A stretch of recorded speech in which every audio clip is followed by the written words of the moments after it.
ನೀವು ಅಫೀಮು ಅನ್ನೋ ಪದ ಬಳಸಿದ್ರಿ. ಹಾಗಾಗಿ ಇದೇ ಪದವನ್ನು ಬಳಕೆ ಮಾಡಿಕೊಂಡು ಧರ್ಮದ ಹೆಸರಿನ ಅಫೀಮನ್ನು ಯುವಕರಲ್ಲಿ ತುಂಬ್ತಾ ಇರುವ ಸಂಘಟನೆ RSSನ ಶಾಖೆಗಳಲ್ಲಿ ಬೈಠಕ್ಗಳಲ್ಲಿ ಧರ್ಮ ವಿರೋಧಿ ಚಟುವಟಿಕೆಗಳನ್ನು ಕಲಿಸಲಾಗುತ್ತೆ. ಭಾರತವನ್ನು ಸಮಗ್ರ ಭಾರತವಾಗಿ ಇರಲಿಕ್ಕೆ ಅವ್ರು ಬಿಡೋದಿಲ್ಲ. ಹಿಂದೂ ರಾಷ್ಟ್ರ ಅನ್ನೋ ಪರಿಕಲ್ಪನೆ ಅಡಿಯಲ್ಲಿ ಇತರ ಧರ್ಮೀಯರ ವಿರುದ್ಧ ದ್ವೇಷವನ್ನು ಬಿತ್ತೋ ಸಂಘಟನೆ ಆಗ್ತಿದೆ. ಹೀಗೂ ಕೂಡ ಆರೋಪ ಇದೆ. ಈಗ ಇಲ್ಲಿ ಒಂದು ಶಬ್ದ ಇವತ್ತಿನ ಚರ್ಚೆಯಲ್ಲಿ ಅಷ್ಟೊಂದು ಸಮಯ ಇರಲಿಕ್ಕಿಲ್ಲ. ಅದು ಧರ್ಮ ಅನ್ನೋ ಶಬ್ದದ ಬಗ್ಗೆ. ಧರ್ಮ ಅನ್ನೋದು ಭಾರತದಲ್ಲಿ ನಾವು ಉಪಯೋಗಿಸೋದು ಏನು ಅಂದರೆ, ಯಾವುದು ಮಾಡಬೇಕೋ ಅದು ಧರ್ಮ, ಯಾವುದು ಮಾಡಬಾರ್ದು ಅಧರ್ಮ, ಅಷ್ಟೇ ಇರೋದು. ಈಗ ನಾನು ನಿಮ್ಮ ಬಗ್ಗೆ ಏಕವಚನದಲ್ಲಿ ಮಾತಾಡಿಬಿಟ್ರೆ ಅದು ಅಧರ್ಮ, ನಿಮ್ಮನ್ನು ಅತ್ಯಂತ ಗೌರವದಿಂದ ಮಾತಾಡಿಸುವುದು ಧರ್ಮ, ಇಷ್ಟೇ ಇರೋದು. ಹಾಗಾಗಿ ಸಂಘ ಧರ್ಮದ ಕೆಲಸ ಮಾಡ್ತಿದೆ ಅಂದರೆ ಒಳ್ಳೆಯ ಕೆಲಸನೇ ಮಾಡ್ತಾಯಿದೆ, ಇನ್ನು ಅಧರ್ಮದ ಕೆಲಸ ಮಾಡಬೇಕಾ ನಾವು? ಹಾಗೆ ಧರ್ಮವನ್ನು ಅಫೀಮು ಅಂತ ಯಾರು ಹೇಳಕ್ಕೆ ಹೊರಟಿದ್ದಾರೆ ಅದೊಂದು ಬೇರೆ ಕಂಟೆಕ್ಸ್ಟಿನ ವಿಷಯ ಇದೆ. ಆ ಕಂಟೆಕ್ಸ್ಟಲ್ಲಿ ಭಾರತದಲ್ಲಿ ಧರ್ಮವನ್ನು ನಾವು ನೋಡೋದೇ ಇಲ್ಲ. ಅಫೀಮು ಅಂತ ಯಾವಾಗ ಆಗುತ್ತೆ ಅಂದರೆ, ನಿಂದೊಂದೇ ಕರೆಕ್ಟು, ಈ ಮಾರ್ಗ ಒಂದೇ ಸರಿ ಅಂತ ಯಾರು ಹೇಳ್ತಾರೋ ಅದನ್ನು ನಂಬ್ಕೊಂಡಾಗ ಮಾತ್ರ ಅಫೀಮ್ ಆಗುತ್ತೆ. ಧರ್ಮ ನಿಮ್ಮ ಅಪ್ಪ ಅಮ್ಮನ ಗೌರವಿಸುವುದು ಧರ್ಮ, ಗುರುಗಳನ್ನು ಗೌರವಿಸುವುದು ಧರ್ಮ, ರಸ್ತೆ ಎಡಬದಿಯಲ್ಲಿ ನಡೆಯುವುದು ಧರ್ಮ ಅಂದಾಗ ಧರ್ಮವನ್ನೇ ಕಲಿಸ್ಬೇಕು, ಅಧರ್ಮ ಕಲಿಸ್ಬೇಕು. ಅದಕ್ಕೆ ಈ ಅಫೀಮು ಅಂತ ಯಾರು ಹೇಳ್ತಿದ್ದಾರಲ್ಲ ಅವರೊಂದು ಬೇರೆ ಕಂಟೆಕ್ಸ್ಟಿನ ವಿಚಾರ ಮಾಡ್ತಿದ್ದಾರೆ. ಅದು ಭಾರತಕ್ಕೆ ಅಥವಾ ಭಾರತೀಯ ಸಂಸ್ಕೃತಿಯ ಅನ್ವಯಕ್ಕೆ ಸರಿಯಾಗಲ್ಲ. ಅದು ಸರಿ. ಇದೇ ಧರ್ಮದ ವ್ಯಾಖ್ಯಾನದ ಅಡಿಯಲ್ಲಿ ಬರೋ ಮತ್ತೊಂದು ಆರೋಪ ಅಂತಂದರೆ, ಇದು ಕೇವಲ ಮುಸಲ್ಮಾನರನ್ನು ದ್ವೇಷಿಸುವ ಸಂಘಟನೆ. RSSನಲ್ಲಿ ಒಬ್ಬ ಮುಸಲ್ಮಾನ ಬಂದು ಆತ ಕೂಡ ಸ್ವಯಂ ಸೇವಕ ಆಗ್ಲಿಕ್ಕೆ ಅವಕಾಶ ಮಾಡಿಕೊಟ್ಬಿಟ್ಟಿದ್ದಾರಾ? RSS ಇರೋದೇ ಬೇಸಿಕಲಿ ಹಿಂದೂ ಮುಸ್ಲಿಂ ಅನ್ನೋ ಗಲಾಟೆಯನ್ನು ಸಮಾಜದಲ್ಲಿ ಸೃಷ್ಟಿ ಮಾಡಲಿಕ್ಕೆ. ಇನ್ನು ನಾವು ಹೇಳುವ ಕೆಲವ್ರಿಗೆ ಅದು ಕೂಡ ಅಪಾಯಕಾರಿಯಾಗಿ ಕಾಣುತ್ತೆ. ಅದೇನು ಅಂದರೆ, ಈ ಭಾರತದಲ್ಲಿ ಇರೋರೆಲ್ಲರೂ ಹಿಂದೂಗಳೇ ಅಂತ ಸಂಘ ಹೇಳ್ತಾ ಇದೆ. ಆದರೆ ಮುಸ್ಲಿಂ ಬರ್ಬೋದಾ ಅನ್ನೋ ಪ್ರಶ್ನೆನೇ ಇಲ್ಲ, ಅವನು ಹಿಂದೂನೇ ಅಂತ ಹೇಳ್ತಾ ಇದ್ದೀವಿ ನಾವು. ಹಾಗಾಗಿ ಇದರಿನ್ಯಾರೋ ವಿರುದ್ಧದ ಸಂಘಟನೆ ಅಂತ ಭಾವಿಸುವುದಕ್ಕೆ ಯಾವ ಕಾರಣವೂ ಇಲ್ಲ. ಯಾರು ಬೇಕಾದರೂ ಶಾಖೆಗೆ ಬರ್ಬೋದು, ಸಾಕಷ್ಟು ಸಮಯ ಬಂದು ಕಲ್ತ್ರೆ ಅವನು ಮುಖ್ಯ ಶಿಕ್ಷಕವೂ ಆಗ್ಬೋದು, ಕಾರ್ಯಕರ್ತನೂ ಆಗಬಹುದು.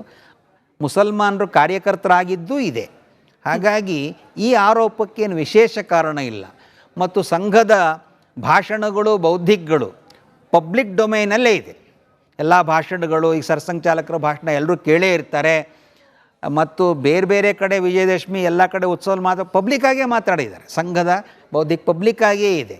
ಹಾಗಾಗಿ ಈ ಆರೋಪನ ಸರಿಯಾಗಿ ನೋಡಿ, ಈ ಥರ ಇದೆ, ಈ ಕಾರಣಕ್ಕೆ ಇದು ವಿರುದ್ಧವಾಗಿದೆ ಅಂತ ಹೇಳಿದ್ರೆ ಆವಾಗ ಅದಕ್ಕೆ ಉತ್ತರ ಕೊಡೋಕ್ಕೆ ಸರಿಯಾಗುತ್ತೆ. RSS ಒಂದು ಪೊಲಿಟಿಕಲ್ ಆರ್ಗನೈಸೇಷನ್ ಆಗ್ತಾ ಇದೆ, ಬಟ್ ಇದು ಸೋಷಲ್ ಆ್ಯಂಡ್ ಕಲ್ಚರಲ್ ಆರ್ಗನೈಸೇಷನ್ ಅಂತೇಳಿ ನಾವು ಪ್ರೂವ್ ಮಾಡಬೇಕಿದೆ ಜಿ. ಅದಕ್ಕೋಸ್ಕರ ನಿಮ್ಮಿಂದ ನನಗೆ ಉತ್ತರ ಬೇಕಿದೆ ಜಿ. ನೋಡಿ, ಸಂಘ ವ್ಯಕ್ತಿಗಳ ಸಂಘಟನೆ. ವ್ಯಕ್ತಿ ಅವನು ಸಾಮಾಜಿಕವಾಗೂ ಇರ್ತಾನೆ, ಸಾಂಸ್ಕೃತಿಕವಾಗೂ ಇರ್ತಾನೆ, ರಾಜಕೀಯವಾಗೂ ಇರ್ತಾನೆ. ಒಬ್ಬನೇ ವ್ಯಕ್ತಿ ವೋಟ್ ಮಾಡೋಕ್ಕೂ ಹೋಗ್ತಾನೆ, ದೇವಸ್ಥಾನಕ್ಕೂ ಹೋಗ್ತಾನೆ, ಗಿಡ ನೆಡಕ್ಕೂ ಹೋಗ್ತಾನೆ. ಹಾಗೆ ಸ್ವಯಂ ಸೇವಕ ಅವನು ಎಲ್ಲಿ ಬೇಕಾದ್ರೂ ಹೋಗ್ಬೋದು. ಸ್ವಯಂ ಸೇವಕ ಇಲ್ಲಿ ಹೋಗಬಾರ್ದು ಅಲ್ಲಿ ಹೋಗಬೇಕು ಅನ್ನೋ ಸೂಚನೆ ಸಂಘ ಕೊಡಲ್ಲ. ಸಂಘ ಹೇಳೋದೇನು ಅಂದರೆ, ಸ್ವಯಂ ಸೇವಕ ದೇಶ ಹಿತಕ್ಕೆ ಕೆಲಸ ಮಾಡಬೇಕು ಅಂತಷ್ಟೇ ಹೇಳೋದು. ಬಂದವರಲ್ಲಿ BJP ಅವ್ರು ಮಾತ್ರ ಇದ್ರಾ, BJP ಅವ್ರು ಹೊರತುಪಡಿಸಿರ್ಲಿಲ್ವಾ ಅನ್ನುವ ನಾವು ಆ ವಿಷಯಕ್ಕೆ ಸಂಘ ಹೋಗೋದೇ ಇಲ್ಲ. ಯಾರು ಬೇಕಾದರೂ ಬರಬೇಕು, ಬರಬಹುದು ಮತ್ತು ಬರೋಂಗೆ ಮಾಡೋದು ನಮ್ಮ ಕೆಲಸ. ಹಾಗಾಗಿ ಸಂಘ ನಾವು ಎಲ್ಲರನ್ನೂ ಭೇಟಿ ಮಾಡ್ತೀವಿ, ಎಲ್ಲರೂ ಕರಿತೀವಿ. ಆದರೆ ಇದು ವಾಲಂಟ್ರಿ ಆರ್ಗನೈಸೇಷನ್ ಆದ್ದರಿಂದ ಬರಬಹುದು, ಬರದೇ ಇರಬಹುದು. ಹಾಗೆ ಇಷ್ಟೊಂದು ವಿರುದ್ಧವಾಗಿ ಮಾತಾಡಿದಾಗ ಯಾವ ಪಕ್ಷದವ್ರು ಮಾತಾಡ್ತಿದ್ದಾರೋ ಆ ಪಕ್ಷದ ಕಾರ್ಯಕರ್ತರಿಗೂ ಸ್ವಲ್ಪ ಭಯನೇ ಆಗಿಬಿಡ್ಬೋದು. ನಮ್ಮ ಹಿರಿಯರು, ನಮ್ಮ ಪಕ್ಷದ ಪ್ರಮುಖರು ಇಷ್ಟು ಮಾತಾಡ್ತಿದ್ದಾರೆ, ಹೋದರೆ ನಮ್ಮ ಸ್ಥಾನಮಾನ ಏನಾಗುತ್ತೋ ನಮ್ಮ ಪಾರ್ಟಿಲಿ ಅಂತ ಅವ್ರಿಗೆ ಗಾಬರಿ ಆಗ್ಬೋದು. ಆದರೆ ನಮ್ಗೆ ಆ ರೀತಿ ಯಾವ ಗಾಬರಿನೂ ಇಲ್ಲ. ಯಾರಾದರೂ ಬನ್ನಿ, ಪ್ರತಿಯೊಬ್ಬರು ಬನ್ನಿ, ಬಂದು ಸಂಘವನ್ನು ನೋಡಿ, ಸಂಘದಲ್ಲಿ ನಿಮ್ಗೇನು ಒಳ್ಳೇದು ಕಾಣುತ್ತೆ ಅದನ್ನು ಮಾಡಿ ಅನ್ನೋದೇ ನಮ್ಮ ವಿನಂತಿ. RSS ನಾನ್ ಪೊಲಿಟಿಕಲ್ ಆರ್ಗನೈಸೇಷನ್ ಅಂತ ನೀವು ಹೇಳ್ತೀರಿ, ಆದರೆ ಪಕ್ಷದ ರಾಜಕೀಯದಲ್ಲಿರುವವರ ಆರೋಪ ಏನು ಅಂತಂದರೆ, BJP ಅನ್ನೋ ಪೊಲಿಟಿಕಲ್ ಪಾರ್ಟಿಯ ರಿಮೋಟ್ ಕಂಟ್ರೋಲ್ ಇರೋದೇ RSSನ ನಾಗ್ಪುರದ ಕಚೇರಿಯಲ್ಲಿ ಅಂತ ಹೇಳಿ. ಈಗ ನಾನು ಸಂಘದ ಪ್ರಚಾರಕನಾಗಿ ಓಡಾಡುವಾಗ ಜನ ಒಂದು ಅತಿರೇಕದ ಆರೋಪಗಳನ್ನು ಮಾಡ್ತಾ ಇರ್ತಾರೆ. ಒಬ್ಬರು ಹೇಳ್ತಾರೆ ಎಲ್ಲ ನೀವೇ ಕಂಟ್ರೋಲ್ ಮಾಡ್ತಾ ಇದ್ದೀರಿ ಅಂತ ಹೇಳ್ತಾರೆ, ಇನ್ನೊಬ್ಬರು ಏನ್ರಿ ಕಂಟ್ರೋಲ್ ಮಾಡಿರಿ ಅಂತ ಹೇಳ್ತಾರೆ. ಸತ್ಯ ಏನು ಅಂದರೆ ನಾವು ಕಂಟ್ರೋಲು ಮಾಡಲ್ಲ, ಏನೂ ಇಲ್ಲ. ಎಲ್ಲ ಸಂಘಟನೆಗಳು ಅವೆಲ್ಲ ಅವರವರೇ ತಮ್ಮ ತಮ್ಮ ಸಂಘಟನೆ ನಡೆಸ್ಕೊಳ್ತಾರೆ. ಹಾಗಾಗಿ ಬಿ ಜೆ ಪಿಯನ್ನು ಕಂಟ್ರೋಲ್ ಮಾಡೋ ಕೆಲಸನೂ ನಮ್ಮದಲ್ಲ. ನಾಗಪುರದಿಂದ ಹೇಗೆ ನಡಿಬೇಕು ಅಂತ, ಶಾಖೆ ಹೇಗೆ ನಡಿಬೇಕು ಅನ್ನೋ ಸೂಚನೆ ಕೂಡ ನಾಗಪುರದಲ್ಲಿ ಬರಲ್ಲ. ಪ್ರತಿಯೊಂದು ಊರಲ್ಲೂ ಕೂಡ ಸ್ವಯಂ ಸೇವಕರೇ ಸೇರಿ ನಮ್ಮೂರಲ್ಲಿ ಏನು ಕಾರ್ಯಕ್ರಮ ಮಾಡೋಣ ಅಂತ ಯೋಚನೆ ಮಾಡ್ತೀವಿ. ಈ ನಾಗ್ಪುರ್ ಕಂಟ್ರೋಲ್ಡ್ ಅನ್ನುವ ಆರೋಪ ಇದೆಯಲ್ಲ, ಅದು ಪಾಪ ಅವ್ರ ಕಲ್ಪನೆ ಆಗಿದೆ. ಆದರೆ ಸಂಘ ಒಂದು ರೀತಿಯಲ್ಲಿ ನೀವು ಯಾವುದನ್ನು ಅತ್ಯಂತ ಡೆಮಾಕ್ರೆಟಿಕ್ ಡಿಸೆಂಟ್ರಲೈಸ್ಡ್ ಆರ್ಗನೈಸೇಷನ್, ನೇರವಾಗಿ ರಾಷ್ಟ್ರೀಯ ಸ್ವಯಂ ಸೇವಕ ಸಂಘದೇ ಹೇಳ್ತಿದ್ದೀನಿ. ಉಳಿದ ಸಂಘಟನೆಗಳು ಯಾವಿದೆ, ಉದಾಹರಣೆಗೆ ಅಖಿಲ ಭಾರತೀಯ ವಿದ್ಯಾರ್ಥಿ ಪರಿಷತ್ತಿದೆ. ಆ ಎಲ್ಲ ಸಂಘಟನೆಗಳು ಸ್ವತಂತ್ರವಾದಂಥ ಸಂಘಟನೆಗಳು, ಅವ್ರವ್ರ ಸಂಘಟನೆಗಳು ಅವ್ರವ್ರು ನಡೆಸ್ತಾರೆ. ಇದಕ್ಕೆ ಎಲ್ಲಿಂದ ಸಮಾಜಕ್ಕೆ ತೋರಿಸೋದ್ರಲ್ಲಿ ಎಡುತ್ತಾ ಇದೆಯಾ ಅಥವಾ ಇನ್ನೊಂದು ಸ್ವಲ್ಪ ಎಫರ್ಟ್ ಹಾಕಬೇಕಿದೆಯಾ ಸಂಘದ ಕಡೆಯಿಂದ ಅಂತ ಒಬ್ಬ ಸಾಮಾಜಿಕ ಕಾರ್ಯಕರ್ತನಾಗಿ ಒಂದು ಪ್ರಶ್ನೆ. ಸಂಘ ಮಾಡಿರೋ ಒಳ್ಳೆ ಕೆಲಸ ಸಮಾಜಕ್ಕೆ ಗೊತ್ತಿಲ್ವಾ? ಎಲ್ರಿಗೂ ಗೊತ್ತಿದೆ. ನಾನು ಯಾವ್ಯಾವ ಪಕ್ಷದವ್ರಿಗೆ ಬೈತಿದ್ದಾರೋ ಅವರೆಲ್ಲರೂ ನಮ್ಮ ಸುಮಾರು ಜನ ನಮ್ಗೆ ಗೊತ್ತಿರೋರೆ. ಅವರು ತುಂಬ ಸಂಘ ಒಳ್ಳೆ ಕೆಲಸ ಮಾಡ್ತಾ ಇದೆ ಅಂತ ಹೇಳ್ತಾರೆ. ಗೊತ್ತಿಲ್ಲ ಅನ್ನೋದು ಸುಳ್ಳು, ಎಲ್ರಿಗೂ ಗೊತ್ತಿದೆ ಈಗ. ಆದರೆ ಸಂಘ ಇನ್ನೂ ಹೇಳ್ಕೋಬೇಕಾ ಅನ್ನೋ ವಿಷಯಕ್ಕೆ ನನಗೆ ಹೇಳ್ಕೋಬಾರ್ದು ಅಂತ ಅನಿಸುತ್ತೆ. ಯಾಕೆಂದರೆ ಸ್ವಯಂ ಸೇವಕ ಮಾಡೋದು ಯಾಕೆ ಮಾಡ್ತಾ ಇದ್ದಾನೆ? ಭಾರತ್ ಮಾತೆ ನನ್ನ ತಾಯಿ ಅಂಥೇಳಿ ಮಾಡ್ತಿರುವಾಗ ಯಾರಾದರೂ ಬಂದು ಇವತ್ತು ನಮ್ಮ ತಾಯಿಗೆ ತಲೆನೋವಿತ್ತು, ನಾನು ಅಮೃತಾಂಜನ್ ಹಚ್ಚಿದೆ ಅಂತ ಹೇಳಿ ಪೋಸ್ಟ್ ಮಾಡಿಕೊಂಡ್ರೆ ಅವನು ಒಳ್ಳೆ ಮಗನಾಗ್ತಾನ? ಸ್ವಯಂ ಸೇವಕ ಇದನ್ನು ಗೊತ್ತಾಗಲಾರದ ಹಾಗೆ ಮಾಡೋದೇ ಒಳ್ಳೆಯದು, ಹಾಗಿರೋದೇ ಒಳ್ಳೆಯದು. ಇನ್ನು ಸಮಾಜ ಒಳ್ಳೆತನ ಗುರ್ತಿಸುತ್ತೆ ಮತ್ತು ಸಾಕಷ್ಟು ಗುರ್ತಿಸಿದೆ. ಹಾಗಾಗಿ ಸಂಘ ನನಗನ್ಸೋದು ಇನ್ನೂ ಹೆಚ್ಚು ಕೆಲಸನ ನಾವು ಮಾಡಬೇಕಾಗಿದೆ. ಇನ್ನೂ ಹೆಚ್ಚು ಕೆಲಸ ಮಾಡಬೇಕು, ಜನರ ಗಮನಕ್ಕೆ ಬರಬೇಕು ಅನ್ನೋಕ್ಕೋಸ್ಕರ ಅಲ್ಲ. ನಮ್ಮ ಕೆಲಸ ಸಂಘ ದೊಡ್ಡದಾಗಬೇಕು ಅನ್ನೋದು ಅಲ್ಲವೇ ಅಲ್ಲ, ಬದಲಾಗಿ ಭಾರತ ಶಕ್ತಿ ಬರಬೇಕು ಅನ್ನೋದೇ ನಮ್ಮ ಕೆಲಸ. ಈ ಪ್ರಶ್ನೆ ಸ್ವಲ್ಪ ಸಂಕೋಚದಲ್ಲೇ ಕೇಳ್ತಿದ್ದೀನಿ, ಆದರೆ ಹಾಫ್ ಚಡ್ಡಿಯಿಂದ ಫುಲ್ ಪ್ಯಾಂಟ್ ಆಗಿದ್ದು ಬಿಟ್ಟರೆ ಆರ್ ಎಸ್ ಎಸ್ನ ಸಾಧನೆ ಏನೂ ಇಲ್ಲ ಅಂತ ಹೇಳಿ ನಮ್ಮ ರಾಜ್ಯದ ಒಬ್ಬ ಘನತೆವೆತ್ತ ಸಚಿವರು ಕೇಳಿದ ಪ್ರಶ್ನೆ ಇದು. ಆರ್ ಎಸ್ ಎಸ್ನ ಸಾಧನೆಗಳೇನು ಅಂತ ಹೇಳಿ ಪಟ್ಟಿ ಕೇಳ್ತಿದ್ದಾರೆ ಜನ. ಅಲ್ಲ, ಅವ್ರು ಕೇಳೋದು ಕರೆಕ್ಟ್ ಇದೆ. ಅದು ಅವ್ರ ತಿಳುವಳಿಕೆ ಎಷ್ಟಿದೆಯೋ ಅಷ್ಟು ಕೇಳ್ತಾರೆ ಅವರು. ಈಗ ಚಡ್ಡಿ ಇದ್ದಾಗ ಚಡ್ಡಿ ಹಾಕಿದೆ ಅಂತ ಕೇಳ್ತಿದ್ರು ಅಂತ ಅಂದ್ಕೊಳ್ಳೋಣ. ಈಗ ಪ್ಯಾಂಟ್ ಆಗಿದೆ ಅಂದರೆ ಪ್ಯಾಂಟ್ ಆಗಿದೆ ದೊಡ್ಡ ವಿಷಯ ಅಂತ ಹೇಳಿದ್ರು ಅಂತ. ಅದು ಅವ್ರ ಲೆವೆಲ್. ಅದು ಆ ಲೆವೆಲ್ಗೆ ನಾವು ಇಳಿಯೋದಕ್ಕಿಂತ, ಯಾಕೆಂದರೆ ತುಂಬ ಸರಿ ಈ ಚರ್ಚೆಗಳ ಗುಣಮಟ್ಟ ಯಾಕೆ ಹಳ್ಳ ಹಿಡಿಯುತ್ತೆ ಅಂದರೆ, ಆ ಕೇಳೋರು ತುಂಬ ಲೆವೆಲ್ ಕಮ್ಮಿ ಆಗಿಬಿಟ್ಟಾಗ ನಾವು ಆ ಲೆವೆಲ್ಗೆ ಉತ್ತರ ಕೊಡೋದಕ್ಕಿಂತ ಸಂಘದ ಗಣವೇಶ ಇದಿತ್ತೋ ಅದಿತ್ತೋ ಅದು ಬದಲಾಗ್ತಾ ಇದೆ, ಬದಲಾಗ್ಬೋದು, ಅದರಲ್ಲೇನು ದೊಡ್ಡ ವಿಷಯ ಏನಿಲ್ಲ. ಆದರೆ ಸಂಘದ ಸಾಧನೆ ಏನು ಅನ್ನೋದಕ್ಕೆ ಬೇಕಾಷ್ಟು ಪುಸ್ತಕಗಳೇ ಪಬ್ಲಿಷ್ ಮಾಡಿದ್ದೀವಿ, ಜನರಿಗೆ ಗೊತ್ತು ಇದೆ. ನಾವು ನಮ್ಮ ಕೆಲಸನೂ ಹೇಳಿದ್ವಿ. ನಾವು ಈಗ ಎಲ್ಲರೂ ಆರೋಪ ಮಾಡ್ತಿರೋದು ಆರ್ ಎಸ್ ಎಸ್ ಅವರು ಭಾರತವನ್ನು ಹಿಂದೂ ರಾಷ್ಟ್ರವಾಗಿ ಮಾಡಲಿಕ್ಕೆ ಹೊರಟಿದ್ದಾರೆ. ಆರ್ ಎಸ್ ಎಸ್ ಭಾರತವನ್ನು ಹಿಂದೂ ರಾಷ್ಟ್ರವಾಗಿ ಮಾಡುತ್ತೋ ಅಥವಾ ಹಿಂದೂ ರಾಷ್ಟ್ರವಾಗಿ ಉಳಿಸುತ್ತೋ?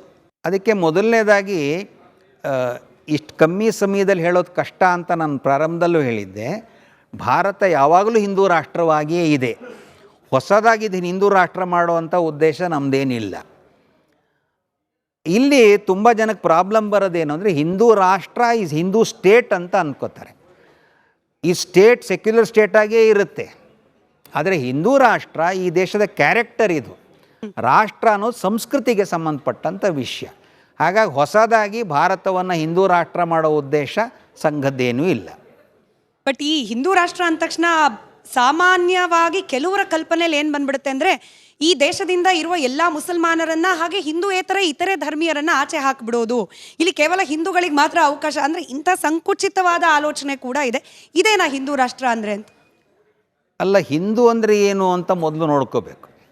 ಹಿಂದೂ ಅಂದರೆ ಮೂಲವಾಗಿ ನಾನು ಸುಮಾರು ಇದೆ ಎರಡೇ ವಿಷಯ ಹೇಳ್ತೀನಿ ಅಷ್ಟೆ. ಒಂದು, ಹಿಂದೂ ಅಂದರೆ ದೇವನೊಬ್ಬ ನಾಮ ಹಲವು ಅಂತ ನಂಬಬೇಕು. ಈ ಪ್ರಕೃತಿಯನ್ನು ತಾಯಿ ಅಂತ ನಂಬಿ ಅದನ್ನು ನಡ್ಕೊಳ್ಬೇಕು. ಇದಿರೋರೆಲ್ಲ ಹಿಂದೂಗಳೇ. ಹಾಗಾಗಿ ಹಿಂದೂ ದೇವನೊಬ್ಬ ನಾಮ ಹಲವು ಅಂತ ನಂಬದ ಮೇಲೆ ಇನ್ನೊಂದು ದೇವ್ರ ಪೂಜೆ ಮಾಡೋರನ್ನ ಓಡಿಸ್ಬೇಕು ಅಂತ ಹೆಂಗೆ ಅಂದ್ಕೊಳ್ಳೋಕ್ಕೆ ಸಾಧ್ಯ ಇದೆ? ಬೇಸಿಕ್ ಹಿಂದೂ ಕ್ಯಾರೆಕ್ಟರ್ನಲ್ಲೇ ಎಲ್ಲರೂ ಇಟ್ಕೊಳ್ಳೋದೇ ಆ ಹಿಂದೂ ಕ್ಯಾರೆಕ್ಟರ್ ಇದೆ. ಹಾಗಾಗಿ ಆ ಆರೋಪದಲ್ಲಿ ಆರೋಪ ಮಾಡೋವ್ರಿಗೂ ಹಿಂದೂ ಅನ್ನೋವಂಥ ಕಲ್ಪನೆ ಅವ್ರಿಗೆ ಸ್ಪಷ್ಟ ಇಲ್ಲ. ಸಂಘ ಪ್ರಾರಂಭದಿಂದಲೂ ಹಿಂದೂ ಅನ್ನುವುದು ಸಂಸ್ಕೃತಿ ವಾಚಕವಾಗಿ ಇಟ್ಕೊಂಡಿದೆ. ಹಿಂದೂ ಅನ್ನೋದು ಯಾವ ರಿಲಿಜನ್ನೂ ಇಲ್ಲ, ಹಿಂದೂ ಅನ್ನೋ ಹೆಸರಲ್ಲಿ ಯಾವ ರಿಲಿಜನ್ನೂ ಇಲ್ಲ. ಹಾಗಾಗಿ ಈ ರಿಲಿಜನ್ ಸ್ವಭಾವ ಇದೆ, ಇನ್ನೊಬ್ಬರನ್ನ ಓಡಿಸ್ಬೇಕು ಅನ್ನೋ. ಹಿಂದೂಗೆ ಆ ಸ್ವಭಾವ ಇಲ್ಲವೇ ಇಲ್ಲ. ನನ್ನ ಹೆಸರು ವಿಶ್ವಾಸ್. ನೀವು ಹೇಳಿದ್ರಿ ಹಿಂದೂ ಏಕತೆ ಅಂತ, ಮತ್ತೆ ಹೇಳಿದ್ರಿ ಭಾರತದಲ್ಲಿರೋರೆಲ್ಲರೂ ಹಿಂದೂಗಳೇ ಅಂತ. ಆದರೆ ನ್ಯಾಷನಲ್ ಕ್ರೈಮ್ ರಿಪೋರ್ಟ್ಸ್ ಬ್ಯೂರೋ ಇದ್ರ ವಿರುದ್ಧವಾಗಿ ಹೇಳ್ತದೆ. ಇದು ಹೇಳ್ತದೆ 2020 ಡೇಟಾ ಪ್ರಕಾರ exploitation against scheduled cost cases ಇದ್ದಿದ್ದು 57,582. 2023ಯಲ್ಲಿದ್ದು 57,789. ಮತ್ತು ಇದು 2013ಇಂದ 46.11% ಇದ್ದಿದ್ದು 48.15% ಆಗಿದೆ. ಮತ್ತು 55% ಇದರಲ್ಲಿ 55% ಕೇಸ್ ಇರೋದು humiliation against these community people. Hindu ರಾಷ್ಟ್ರ ಅಥವಾ ಎಲ್ಲರೂ ಯುನೈಟ್ ಆಗಬೇಕು ಅಂದರೆ ಕೆಳಗಡೆ ಲೆವೆಲಿಂದ ಕೆಲಸ ಮಾಡ್ಕೊಂಡು ಹೋಗ್ಬಿಡುತ್ತೆ. ಇದನ್ನ ಮಜಬೂತ್ ಮಾಡಬೇಕಾಗುತ್ತೆ. ಇದು ನೀವು ಹೇಳಿದ್ದು ಹಿಂದೂ ಏಕತೆ ಧ್ಯೇಯ ಆರ್ ಎಸ್ ಎಸ್ ಅವ್ರದ್ದು. ಆದರೆ ಇದು ಧ್ಯೇಯದ ವಿರುದ್ಧವಾಗಿ NCRB ಡೇಟಾ ಹೇಳ್ತಿದೆ. ಇದ್ರ ಬಗ್ಗೆ ನೀವೇನು ಹೇಳ್ತೀರಾ? ಇದು ಡೇಟಾ ಬಗ್ಗೆ ನಂದೇನು ಕಂಟೆಸ್ಟ್ ನಾ ಮಾಡಲ್ಲ. ಡೇಟಾದವ್ರು ಕೊಟ್ಟಿರೋದು ಸತ್ಯನೇ ಇರ್ಬೋದು ಮತ್ತು ಸಾಮಾಜಿಕ ವಾಸ್ತವಿಕನೂ ಹೌದು. ಯಾಕೆಂದರೆ ಸಂಘ ಸರಿಸುಮಾರು 1,00,000 ಊರಿನಲ್ಲಿ ನಾವು ಕೆಲಸ ಮಾಡ್ತಾಯಿದ್ದೀವಿ. ಹಾಗಾಗಿ ನಮಗೆ ಗ್ರೌಂಡ್ ರಿಯಾಲಿಟಿ ಗೊತ್ತಿದೆ. ನೀವು ಹೇಳಿದಾಗ ಅಸ್ಪೃಶ್ಯತೆ ಅನ್ನೋದು ಸಮಾಜದಲ್ಲಿ ಇದೆ, ಅದು ಇರಬಾರ್ದು ಅನ್ನೋದು ನಮ್ಮ ಉದ್ದೇಶ. ಅದಕ್ಕೋಸ್ಕರ ಹೇಳ್ತೀವಿ ಸಂಘ 100 ವರ್ಷ ಆಗ್ಬಿಟ್ಟಿದೆ ಅಂತ ದೊಡ್ಡ ಕೆಲಸ ಅಂತ ನಮ್ಮ ಬೆಂಚ್ ಚಪ್ಪರಿಸ್ಕೊಳ್ಳೋದು ನಮ್ಮ ಕೆಲಸ ಅಲ್ಲ. ಬದಲಾಗಿ ಯಾವುದೇ ಸಂಘಟನೆ ಅನ್ನುವುದಕ್ಕೆ ಮೊದಲ ಹೆಜ್ಜೆಯೇ ಪರಸ್ಪರರಲ್ಲಿ ಸಾಮರಸ್ಯ, ಹೊಂದಾಣಿಕೆ ಮತ್ತು ಭ್ರಾತೃತ್ವ. ಈ ಕೆಲಸವನ್ನು ಮಾಡೋದು ಸಂಘದ ಮೂಲವಾದಂಥ ಕೆಲಸ. ಈಗ ರಿಪೋರ್ಟ್ ಆಗ್ತಾ ಇದೆ, ಮುಂಚೆ ಆಗ್ತಾ ಇರಲಿಲ್ಲ, ಎರಡೂ ಅಷ್ಟೇ ಸಮಸ್ಯೆನೇ. ಮೊದಲು ಅಸ್ಪೃಶ್ಯತೆ ಇತ್ತು, ರಿಪೋರ್ಟ್ ಆಗ್ತಿರಲಿಲ್ಲ. ಅಟ್ರಾಸಿಟಿ ಆಗ್ತಿತ್ತು, ರಿಪೋರ್ಟ್ ಆಗ್ತಿರಲಿಲ್ಲ. ಈಗ ರಿಪೋರ್ಟ್ ಆಗ್ತಾ ಇದೆ. ರಿಪೋರ್ಟ್ ಆಗ್ತಾ ಇದೆ ಅನ್ನೋ ಕಾರಣ ಮೊದಲಿಗಿಂತ ಹೆಚ್ಚಿಗೆ ಆಗಿದೆ ಅಂತಲೂ ಅಲ್ಲ. ಇದೆ ಅನ್ನುವುದು ವಾಸ್ತವಿಕ. ಒಂದೇ ಒಂದಿರುವುದು ಸರಿಯಲ್ಲ, ಅದು ಹೋಗಬೇಕು ಅನ್ನೋದೇ ಸಂಘದ ಕೆಲಸ. ಸದ್ಯಕ್ಕೆ ನಮ್ಮ ಸ್ಥಿತಿ ಏನು ಅಂದರೆ ಸಂಘದೊಳಗೆ ಅಸ್ಪೃಶ್ಯತೆ ಇಲ್ಲ, ಸಂಘದ ಸ್ವಯಂ ಸೇವಕರಲ್ಲಿ ಅಸ್ಪೃಶ್ಯತೆ ಇಲ್ಲ, ಸಮಾಜದಲ್ಲಿ ಇಲ್ವಾ ಅಂದರೆ ಇದೆ.